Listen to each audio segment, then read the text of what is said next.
At first glance, the George W. Bush chart looks a lot like the drawing for that of the Orange Menace.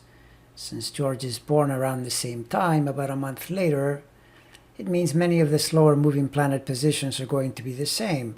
But it is still striking to notice they're both Leo rising, both have Saturn in the 12th house, and W's moon in Libra is next to his Jupiter, which is exactly where Donald's Jupiter is. Now you might surmise this would mean agreement between these two guys, but I don't think that's ever been much the case, and especially not now, since the 43rd ex-president took it upon himself to give a speech in which he pretty much insulted the 45th ex-malfeasant on account of his selfish, divisive, racist, and hateful ways and policies.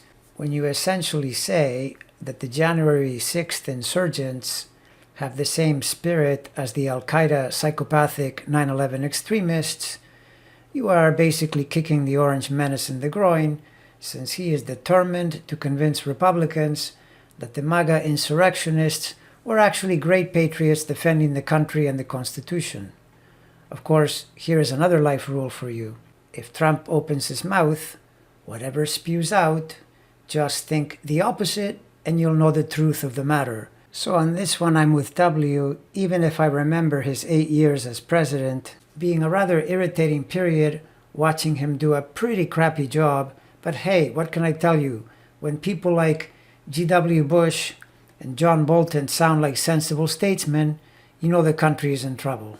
During W's years as president, a lot of Democrats were constantly up in arms about his incompetence or his vice president's malevolence. So if you told any of them the day would come when you would think they were actually good guys, those Democrats from 15 years ago might have thought we were due to be invaded by Vikings at some point down the road, which actually may not be that far off from what has happened when you take a look at the demeanor of the MAGA crowd.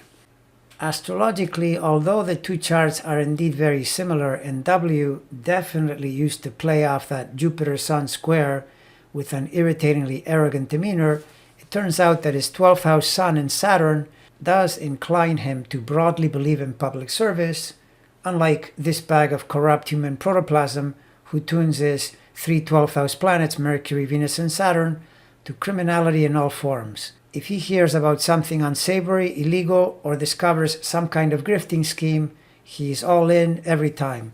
So why did George choose to pummel the orange baboon now? Well, for the most part, it would seem he was giving a speech to commemorate the tragedy of 9/11 at the 20-year anniversary. But I note he made sure to make his feelings known about the current divisions in our country, and without using the orange criminal's name, he made him responsible in large measure for the combative times we are going through.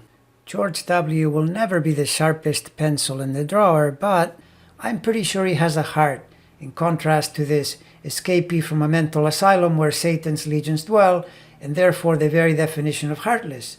But George's Sun at 13 plus Cancer is in the general degree location of Trump's Mercury, and in both charts they square Eris and Neptune from there. For Trump, that is his infamous Access Hollywood T-square, the place where he makes error after error, and the place where people's planets crash into his and confront him. Bush is using his Sirius empowered Sun in Cancer to remind the degenerate ex-president that there are such things as public service and decency and kindness, and that constantly playing to people's demonic side isn't a good thing to do. In the current transit situation, what 43 and 45 share is transiting Pluto opposing their respective 12th house Saturns. In George's case, through a harsh opposition like this, he is remembering the 9/11 tragedy, how awful it must have felt, and he's trying to put out a wholesome message about how it would be so much better if we learned to get along. While the Mar-a-Lago maniac is writing this opposition, watching the government working on legal avenues to make him pay for his criminality, even as, true to form, he himself is riding the Pluto energy in a desperate yet condemned to be fruitless attempt to destroy the American democratic government by spreading pernicious lies every chance he gets. I think George's impulse is admirable, but I'm sorry to tell him he's probably wasting his time on the Orange Menace, and for that matter on the now fully corrupted GOP that are compelled to follow him lest they lose the support of the voters they themselves infected with their malevolence. They're all in on this insanity and will never turn back. Will it work? Will it succeed? No, but as Forrest Gump said, stupid is as stupid does. And so it goes. I never thought I would see the day when I would feel admiration for George W. Bush, but I commend him on the speech he recently gave. Rather than speaking truth to power, this is more like truth to malevolent insanity, but I still very much appreciate it.